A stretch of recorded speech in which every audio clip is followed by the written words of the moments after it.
back with Ali Fishman and myself, Jacob Goldstein. We don't have the third member of the party, Ariel Eisen, today, but maybe he'll return for future episodes. But the good thing is we do have lots of stuff to talk about today. It's been an interesting few weeks. Yeah.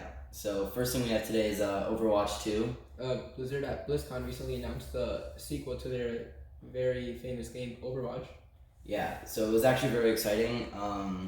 BlizzCon, I heard this year was one of the biggest it's ever been. They had record numbers of attendance, and a lot of hype around this new release of Overwatch 2. BlizzCon in general, first of all. They announced a few new games. Yeah, so... but the big one is Overwatch, obviously. It's their most successful game that they announced a sequel to. So everyone's wondering about Overwatch 2, and is it going to be worth it? I mean, how much is there... What is new is a real question. How much new content are they going to be delivering with this new game? And from the trailer that's come out so far, it looks okay. There's definitely some new maps. The big thing that's new is they've released a PvE mode, which on the old Overwatch was a special event mode. Right. It came in like Halloween or their story events. Yeah. Which it's pretty fun. It's probably one of my favorite modes to play. Yeah. So yeah, they're introducing a new campaign mode, like with actually a new storyline and stuff. Unlike the last game, which only had it's PvP. Probably still gonna be multiplayer though. Yeah. I think it's co-op mission, as they said. So it's pretty similar to like if you guys played Overwatch, Junkenstein's Revenge or the Blackwatch mode. Right. Yeah. So the special events that they would do, but this time it's gonna be more. There's also one new PvP mode. It's like a tug of war mode with two robots that you put against each other. Yeah. It's sort of like when you have the objective that you're pushing, like that, but each team has one. Right. And you need to get to the other side. Yeah. So and you're trying to get it to the some new heroes, of course. There's only been one confirmed, but of course they're gonna have more. Cause that's like how they keep the game fresh. Right. And they change the look of every character. Yeah. So there's a new graphics engine that they're introducing. There's a new storyline, as I said, and overall it's just gonna be they're saying it's gonna be a new experience. So it's gonna be like the old Overwatch, but it's gonna be pretty revamped. And they promised that they're gonna add. And they said something pretty interesting though. PvP is still gonna be compatible with Overwatch 1. So as long as you don't want any of the new features, you can keep the old game and still play. I actually didn't know. That's actually pretty cool. So like you can do like. So you can someone play on with Overwatch 1 could play with Overwatch 2? You can play with the other person in the new mode as long as you're playing the old modes. Oh, okay. Like you can't play PvE. Right, yeah. You can do like the new stuff. Yeah, exactly. Okay, but like the base like multiplayer you can? Yeah, I think that's actually pretty cool. That's cool. Yeah, but they also are bringing back all the original heroes, maps, and modes. They're giving them a new look. Yeah, and they're gonna and they're bringing back more. So the question is, are they gonna charge $60 for this game, being a AAA title, or are they gonna bring it down to maybe a $30 game? What did do you remember what Overwatch released when it came out? For console it was definitely $60, but for PC I'm not sure. I feel like it might have been in the 30 range. I don't know why, or at least a few months after release, it dropped price pretty drastically. A lot of like esports style games do. Yeah, they're also introducing a new system of leveling up your character and leveling up your abilities. So unlike the old Overwatch, where first of all the characters were free, which we do like, but there was also no depth to it, right? So the second you got it, you already unlocked all the features of that character. With this introducing, are you saying like they're gonna have different guns for each character? They're gonna have different abilities. So like I think for example, it's like a custom loadout. Kind of. Have you ever played a MOBA game where you pick your character? A MOBA, like League. Like League of Legends, right? So like you're gonna be able to have different abilities like you would in League of Legends. Oh, okay. That's so really interesting. So that's gonna take a little bit from the hero mechanics. Right, and it's gonna add more to the grinding. Hero base. Yeah, exactly. For example, like Tracer's Pulse Bomb, they added a new feature called like chain effect or whatever. So whoever blows up from that will also, and if someone's next to them, if they blow up too, then they're gonna blow up. So it's gonna be a chain effect. Is that a PvE mechanic? No, I think it's a PvP mechanic. It's all these new. I think they're both gonna be in both. So that's pretty interesting. I'm not sure how the competitive scene is gonna be interested in that. And honestly, I would not be surprised if they added a battle pass. I mean, like every single game. Yeah. The past. Kind of a given. Also, something that with the character customization, it might seem like they're taking out skins, having items like helmets and that stuff. That'd be. I mean, I don't know how in favor I am of that. No, that that's is implied. It's not confirmed yet. honestly like what I think that's just gonna cause is like more loot boxes, which we don't like in any game really. I do like the skin system though. They do a really good job with it in like Rainbow Six Siege, for example. Yeah. So hopefully they keep it luck based and not pay to win, like Overwatch has done in the past. Moving on, Modern Warfare released past few weekends. Mixed reviews. Mixed reviews. People mostly good. But there's Generally, also people say the yeah. campaign has been the most enjoyable part of the game. Right. The But multiplayer does have some major flaws with it. We So what people say basically about it, for those of you that haven't heard, it's that the map design is just atrocious. yeah. Yeah, it's pretty much just like it breeds campers. There's a bunch of memes on the internet now of just like walking outside of a building, like 1,000 people trying to shoot you. So the thing is, bad campers and really bad maps. So if you're interested in Call of Duty for the campaign, then go ahead. But Right. you're one of 3 people. I would, but hopefully they're gonna add more maps in the future. I think they will, which will definitely help of improve the course. game. Also, with the honestly the whole like claymore mechanic about it, which honestly I think is really stupid.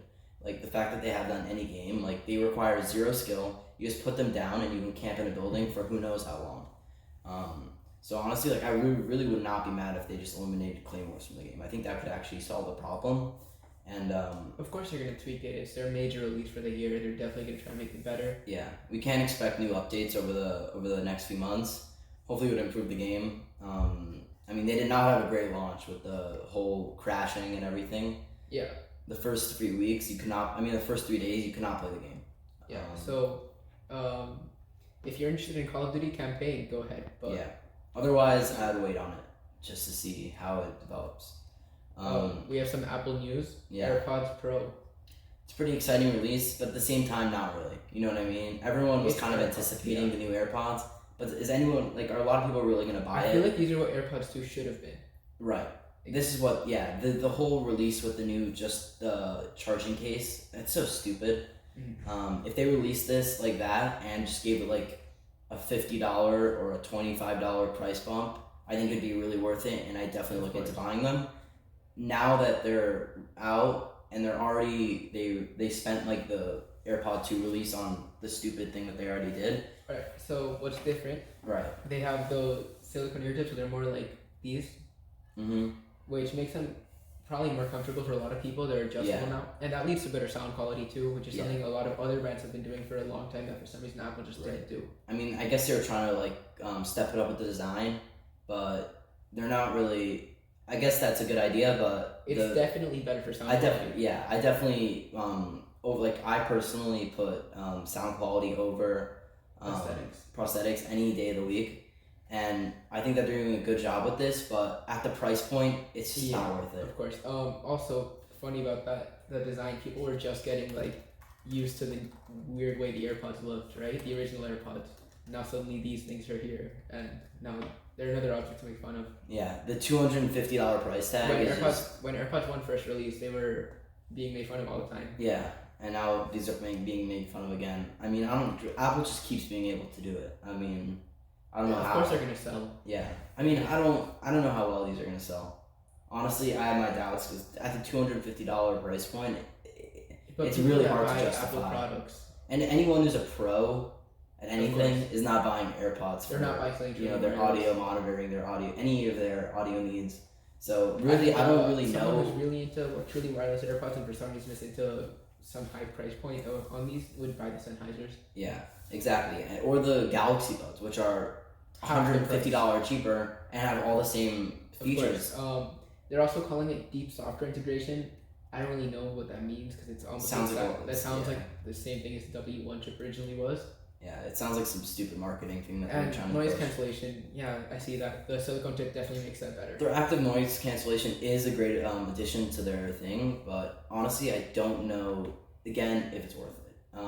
Obviously, I think their target market for this were children and asking their parents to buy them these because they're really not worth it. They're I not think pro. anyone with a functioning brain would buy these. I mean, they're a big improvement, but for the price, right? Still not yeah, if these were the AirPod ones, absolutely go and buy them if they're $150. Anything more than that, they're just not worth it.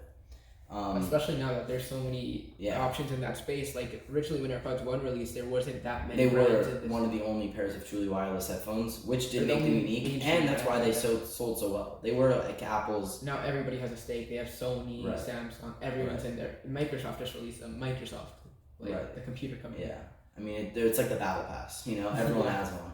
So and it's like they just made the battle pass cost $250, right? Nobody's gonna buy it. It's not worth it. It's not. I'm expecting to see probably a dip in Apple stock after this. Their earning reports. I mean, but I don't know. It is Apple. Along with the AirPods Pro, though, they did release the new Apple subscription service. Apple like TV, a Netflix style service. To be clear. Apple TV Plus, which I don't know if that was a smart move either, because really, what does Apple have to do? That space is also going to be very saturated. Super competitive space. I mean, you already have giants like you Netflix. You have Netflix super established, and now you have super huge media corporations like Disney and NBC. HBO Go. I mean, it's the media streaming business is one of the most saturated and competitive markets out there. I mean, really, what is the place for Apple in all this? The only place that Apple would say was with some good content, but every other brand. And I think that they're only making their own content. They're not buying any series. Like Netflix, obviously, spending millions and millions of dollars. Included with some iPhones or something. Yeah. I don't know. Regardless, I don't think that they're going to bring anything new to the table personally. Mm-hmm. I think that, of course, like the AirPods Pro, the Apple enthusiasts and the diehard fans are going to buy this, but for anyone who already has a media streaming service like Netflix or something, I don't think anyone who just wants Disney Plus or something like that. I don't think it's going to deliver any better content than that. Also, to compete with these massive giants, you know how much money they're gonna have to spend on media. Also, content is much more difficult to make. Yeah, exactly. It's a different, Apple's used to making hardware. It's a completely different space. They're gonna have to. I think. Well, they're gonna have to spend a lot of money on it, on production costs, and I think that this is not gonna work out for Apple in the long run. Their saving grace might just be their insane amount of wealth that they can have and just throw at this and until it works. Yeah. But also, one thing about something that they might struggle with this is that a lot of Apple products sell because of the Apple brand. Right. You can't really brand a TV show the same way.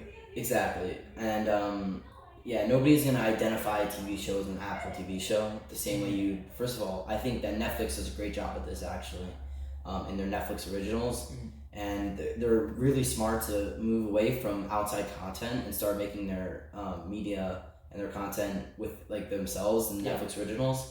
Which is really good. Like their Netflix original shows, they have a lot of really, really good shows. So good. Daredevil, Altered Carbon, Peaky Blinders. I mean, the list goes on and on. And why Apple would think that they could compete at this point, I don't know.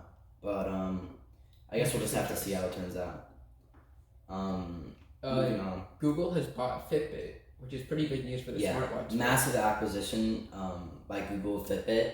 I think they bought how much, $4 billion or something, 40 billion, something huge, a huge amount of money. Yeah, it was an insane amount. And this is actually big news in the smartwatch industry because Fitbit has been a very established player for a long time. They came in pretty early and they became a big name brand. I'm pretty sure they sold over 100 million watches at this point, or 300 million. I could be mistaken. But this is also huge for Google and Apple. Because Google's one of the few big tech giants that hasn't really dipped their toes into the smartwatch game yet. Right, or in hardware in general, which is they're trying to do more now with the Google Home and the Pixel phone. The Pixel phone and all their different accessories that they're bringing out. But for the longest time, the Apple Watch was by far the largest competitor of smart devices. And with Google's acquisition of Fitbit, I think they're going to try and get more into the smartwatch business as a whole. There are some privacy concerns though because of Google as a brand. Yeah. People don't trust that. I don't. Right. There's some people complaining about that. I don't see why you care. I mean, people already have Google in their pocket. I don't understand what Google gets from knowing your heart rate. Right. Well, I mean, if anything, it's research. Honestly, I wouldn't even. I'd feel safer with that on my wrist. Of course. You know, there are cases you could see in the news already of smart devices solving crimes and saving people's lives. Yeah, like Alexa acting as a witness in a murder, or like all sorts of stuff like that. And I don't know if you saw the story of this guy who had like a Apple Watch on, and it detected like a heart with a malfunction, and it saved his life. So smartwatches, I don't really know how I feel about them as a general product though. I don't see too much use. No, I think they're an impulse buy. Yeah. I don't know if you've ever been to the Apple Store, but when you're waiting in line to buy an iPhone, it says they basically make you wait next to all the other accessories. And I'm gonna be honest, it made me want. I bought an Apple Watch, and then I sold it to a friend. I was thinking about a few months later. Getting a Galaxy Watch a while ago. I don't like. I thought they were pretty cool, but I don't really see the function. I don't see what I would use it for. It's just less convenient than your phone. It's like a toy, yeah, exactly. It's something that, you know... It's cool to have. It's cool to have, but not, like, actually functional to use. Which is a lot like all the Apple products, so... The vast majority, yeah. Yeah. Moving on, we saw the death of Abu Akbar, whatever, I forgot even his name, but over the weekend, ISIS Bakr al-Baghdadi. Over the weekend. And the Wall Street Journal... decided to come out with a glorifying obituary of him. I think it's just another calling him like a scholar. Demean Trump. Yeah, I mean it's all I think like political plays. I mean, of course. Why would you even write this about someone like that? I mean, the only words that should ever come out about him is horrible person dies. He's great. Like we're all in favor of that. Terrorist. Good stuff. But he died with for some people with two of his wives next to him. He blew up his vest. Yeah, horrible person. We agree. What we don't agree on is people are saying all sorts of things about Donald Trump and this whole controversy and that they're criticizing Trump about it, or they're complaining about it, and they're just, for what reason? I mean, we just killed a terrorist. Like, we should all be celebrating. There shouldn't be any controversy over this. You saw the amount of, when Bin Laden died. Yeah. This is comparable. Right. And the amount of media backlash for some reason is against Trump and not against ISIS. I don't understand. I mean, it's incredible, like, what people are have a problem with these days. I mean, we literally killed a horrible person, like a world-class terrorist, and people are, like, not all in agreement with it. It's like, if Trump killed Bin Laden, would they care? That raises that question. I mean... Is it an anti-Trump thing? At this point, everything is, like, probably an anti-Trump, because... Thing. I mean, I don't think anyone in their right mind would ever support this guy. Yeah, in any way. It's honestly mind-boggling. He's been called an Islamic State leader, and he's been replaced, which was kind of obvious. Yeah, I mean it's inevitable. Exactly. But, that is Bin Laden was replaced too. Yeah, but honestly, once the main leader dies, it pretty much always dies. It's gonna trickle down. Trump has been cracking down on It's like when a gang, their leader, gets arrested or whatever. They pretty much dissolve really fast because, it's like a bunch of animals running around. There's no order. Yeah. But this honestly raises a question about the greater, media influence in the culture these days. I mean, if people are really going as far as to lessen or demean the death of a horrible terrorist just to, like, in spite of Donald Trump, I mean, what else are they willing to do, right? At what point is it, And they're, like, looking to pick apart the smallest things. Trump gave a speech about after this, basically telling people what happened. And people like Jimmy Fallon were making fun of him for having a 48-minute speech compared to Obama's 10-minute speech. I mean, it's just ridiculous to complain about. It's so stupid. And honestly, moving on, segueing, we see that Beto O'Rourke dropped out of the presidential race. I honestly personally feel that this is in direct backlash to the wild comment he made about the confiscation of AR-15s in the United States. Most people, especially in the state of Texas, where he was a senator, people like their guns. Massive backlash. Really, I mean, he decided to make his intentions clear, and the public, the United States, the citizens didn't agree with him, and he was quickly excised from the race. Yeah, so I mean that's just all there is to be said. He just didn't get as much support as he was hoping, and I think that was pretty obvious. Like if he couldn't beat up from the beginning, if he couldn't beat out Ted Cruz, he's definitely not going to win the race. Of course. Honestly, I think it was a smart move by him because even the Democrats were criticizing him on those comments. Even the people that support him. I don't know if you saw this CNN. A lot of supporters were calling him Barack Obama, but white, which is kind of funny. I don't know if you saw the CNN interview with him, but even CNN was criticizing him. Like, how are you really going to take these? Basically, they were just trying to get him to admit that he was going to go to people's houses and confiscate their guns, which is very scary. Breach of privacy and like in general. A major breach of constitutional rights. So obviously didn't want to admit that anywhere, but eventually he cracked, and we really there's saw no other way intentions. to like re-justify what he said. Yeah, I mean people really knew. They knew what was gonna happen, and like natural selection, how it happens is that's how the race he gets faded out. So I think what he was trying to do with this comment was, I don't think he was ever really going to enforce that law. I think he was just trying to get, he was trying to say something really radical in order to fire up his base, which is usually what presidential candidates do in the primaries, right? All the Republicans are being like, we should ban abortion. All the Democrats are being like, we should ban all guns, just to fire up their base and, really like see who really they're trying to advertise to. So this is expected, and I'm sure he won't be, saying anything like that in the future. So I think that's mostly what we have for today. As always, please subscribe. Subscribe, turn on notifications, and follow us on Twitter. Yep. We will link our Twitter down below. Have a good day. Yeah. Bye.